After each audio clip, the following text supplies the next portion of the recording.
হিংসা বাংলায় নতুন নয়, সেটি লোকসভা নির্বাচন হয়ে থাকুক বা বিধানসভা নির্বাচন। বাংলায় ভোট পরবর্তী হিংসা যেন একটি কালচারে দাঁড়িয়েছে। সে কেমনই 2024 লোকসভা নির্বাচনের পরেও আমরা ঠিক সেই ভোট পরবর্তী হিংসার চিত্র কিন্তু দেখছি, এখনো চোখে পড়ছে।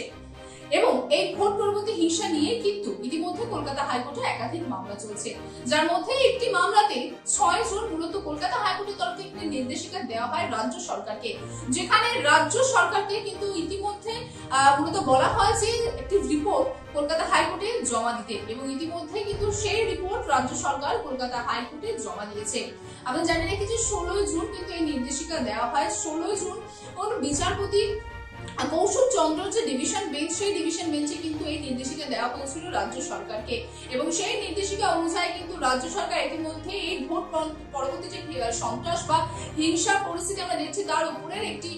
রিপোর্ট কিন্তু রাজ্য সরকার ইতিমধ্যে কলকাতা হাইকোর্টকে জমা দিয়েছে। মূলত কৌশিক চন্দ্র ডিভিশন বেঞ্চে কিন্তু যে কথা বলা হয়েছিল যে ভোট পরবর্তী হিংসা নিয়ে যারা মামলাকারী বা যারা আক্রান্তকারী তাদের যে এফআইআর দায়ের প্রক্রিয়া মসৃণ করতে হবে, এবং সেই বিষয়ে কিন্তু তিনি বলেছিলেন যে কলকাতা পুলিশের যে ডিজি আছেন তাকে তার যে ইমেল আইডি, সেই ইমেল আইডি কিন্তু মামলাকারীদের কাছে দিতে হবে, যাতে অতি সহজে কিন্তু তারা সেই ইমেল আইডিতে মেইল করে তারা কিন্তু তাদের আবেদনের যে অভিযোগ, সেই অভিযোগ কিন্তু তারা তুলে ধরতে পারে। এবং ঠিক সেই মতোই কিন্তু 6 জুন থেকে 12 জুনের একটি রিপোর্ট রাজ্য সরকার ইতিমধ্যে কলকাতা হাইকোর্টে পেশ করেছে, এবং যে রিপোর্টে দেখা যাচ্ছে যে 560টি অভিযোগ কিন্তু 6 জুন থেকে 12 জুনের মধ্যে হয়েছে, এবং সেই অভিযোগের রিপোর্ট জমা দিয়েছে, যার মধ্যে কিন্তু একাধিক অভিযোগ আছে যা এফআইআর ইতিমধ্যে দায়ের করা হয়েছে, যা তার মধ্যে নানান অভিযোগ আছে যা ইতিমধ্যে কোনোভাবে কোনো আইনি পদক্ষেপ নেওয়া হয়নি। তারই কিন্তু বলতে পারেন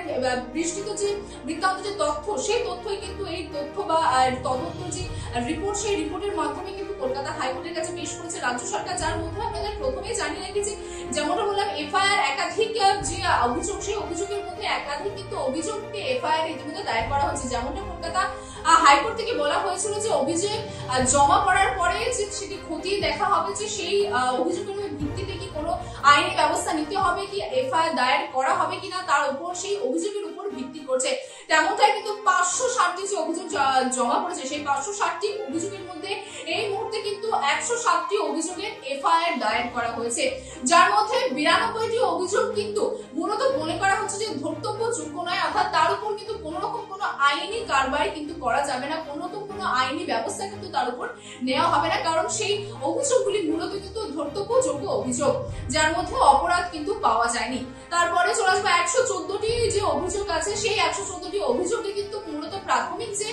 অনুসন্ধান প্রক্রিয়া, সেই প্রক্রিয়া কিন্তু সম্পন্ন হয়েছে, এবং তারপরে দেখা গেছে যে কোনো অপরাধের সঙ্গে কোনো রকম কোনো যোগ পাওয়া যায়নি এই 114টি অভিযোগে, যার জন্য এর উপরেও কোনো রকম কোনো কারবাই করা হবে না। তারপরে চলে আসবো 18টি অভিযোগ, যা কিন্তু মূলত ভোট পরবর্তী সন্ত্রাস নিয়েই নয়, কারণ আমরা জানি যে ইমেলে পাঠানো হচ্ছিল, যে ইমেল কিন্তু ডিজিট দেওয়া হচ্ছিল, সেই ইমেলে স্পষ্ট ভাষায় বলা ছিল যে ভোট পরবর্তী সন্ত্রাসে যদি কোনো অভিযোগ হয়ে থাকে সেই অভিযোগ কিন্তু মূলত এখানে দায়ের করতে হবে। কিন্তু 160টি যে অভিযোগ আছে, সেই 160টি অভিযোগের মধ্যে 18টি অভিযোগ দেখা যাচ্ছে ভোট পরবর্তী হিংসা দিয়েই না, যার জন্য কিন্তু সেই 18টি অভিযোগের উপর কোন রকম কোনো কার্য বা আইনি পদক্ষেপ নেওয়া হবে না। তারপরে 88টি অভিযোগ দেখা যাচ্ছে যে দুটিবার করে অভিযোগ করা হচ্ছে,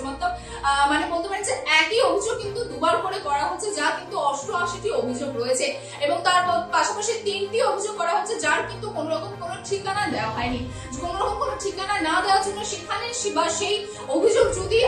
আইনত ভাবে বা আইনের ধারার মধ্যেও পড়ে, তাহলেও কিন্তু সেই অভিযোগের কোন রকম কোনো এফআইআর করা যাবে না, কারণ কোন রকম কোনো নির্দিষ্ট ঠিকানা সেই অভিযোগের দেওয়া নেই। অর্থাৎ সর্বোপরি বলতে পারেন যে এই মুহূর্তে 138টি অভিযোগ খতিয়ে দেখা হচ্ছে, এবং